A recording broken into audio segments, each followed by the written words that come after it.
Anders Behring Breivik is a well-educated, mentally healthy, middle-aged Norwegian man that comes from a relatively affluent family. While he faded towards the edges of society in recent years, he was not your typical loner out on the fringes. He was a college graduate with a good job and was by all accounts fairly well liked. He was, for lack of a better word, not a weird or creepy person. He was very normal.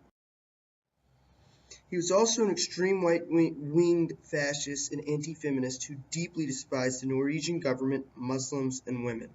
So much so that he spent several years and hundreds of thousands of dollars preparing to detonate a bomb at the Norwegian capital and on the same day shoot children and counselors at a political summer camp, killing 92 and wounding 97 more on July 22, 2011. The Norwegian courts, although relatively divided, did end up determining that he was and still is mentally sane. It is almost unfathomable to imagine how someone in their right mind could commit such a heinous act, but he did. The question then became why, and the short answer to that question is that Anders Behring Breivik is a textbook Proto-Genocidaire. According to Breivik's lawyer, Geir Lippestad, Breivik wanted to start a revolution, and as he put it, Breivik wanted a change in society, and from his perspective, he needed to force through a revolution. He wished to attack society and the structure of society. On the morning of the attack, Breivik also released a 1,500-page manifesto entitled 2083, a European Declaration of Independence, and a YouTube video on his website. The manifesto was essentially Breivik's blueprint for right-wing terrorism, outlining how multiculturalism would end Europe, and he shared it on his Facebook, urging his friends to use it as a blueprint for action. The manifesto took years to write and details his extensive planning for the attack, plans that he started saving large sums of money for as many as 9 years before. He even created a fake farming business to ship fertilizers he would use in his bombs. The meticulous planning, extensive writing, and timely release were all part of Breivik's plan. The answer to why a sane man committed such a heinous act is actually much simpler than it should be. It was just part of his rhetoric. In fact, Breivik wrote that his main motive for the atrocities was to market his manifesto. Breivik's similarity to Hitler is striking. They were both middle-30 European white males when they rose to prominence that came from decently affluent families.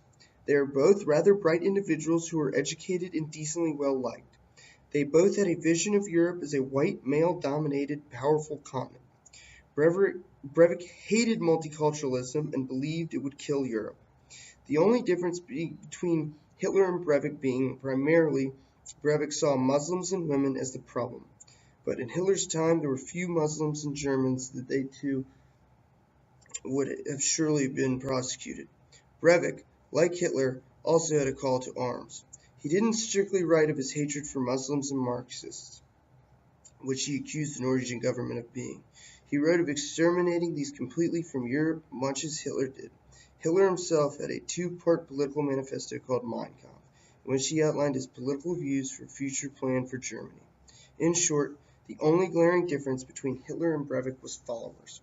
Hitler had millions, Breivik had almost none, which is why he committed the attack as part of his rhetoric in the first place. Hitler had followers because he was a classic genocidaire. Breivik is simply the modern-day version of genocidaire, the Proto-Genocidaire. As previously discussed, Breivik's lack of followers is primarily due to the cell phone and the internet. However, these are the very things that have allowed him to begin to gain a following while incarcerated in a Norwegian prison, which is a topic that will be discussed in great detail later. As you can see, Breivik is nothing less than a proto-genocidaire, a man deeply driven by misplaced belief and dangerous rhetoric. Complicating Breivik's situation is the fact that he is in a Norwegian prison.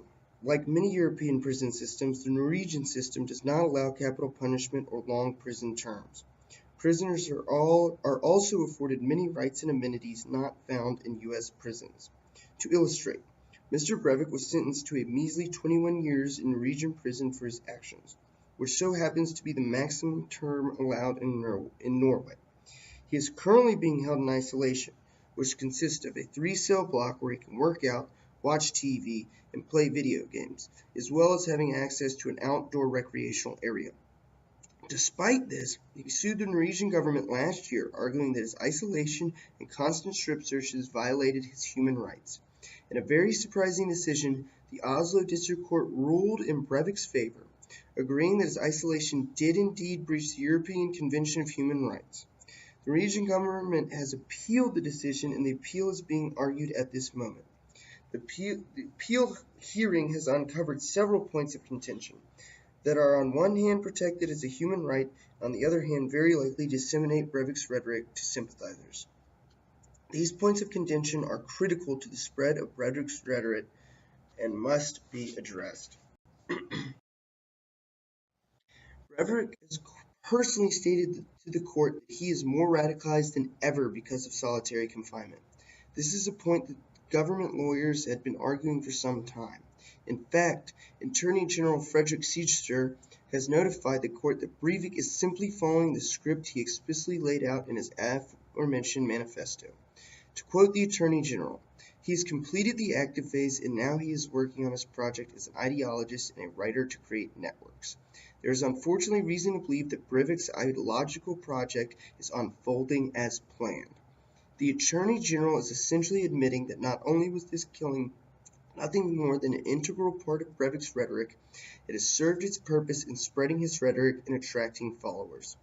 This is an incredibly disturbing revelation, made worse when examined further.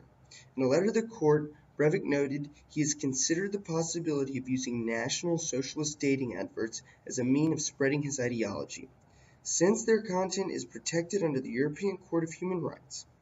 The previously mentioned European human rights laws extend to every European prisoner the right to respect for a private and family life and freedom of thought, conscience, and religion. As a result, Breivik may well be within his rights to post on dating sites. This essentially allows him free rein to publicize his rhetoric or even provide his contact details to other sympathizers as he works to actively increase the fascist party. This is a sneakily dangerous situation that people should follow closely. The most infamous proto-genocidaire of our time is sitting in a prison carrying out his rhetoric exactly as he planned. As a responsible citizen, you should monitor Norway's response and confront Breivik or any potential proto-genocidaire's rhetoric when you come across it.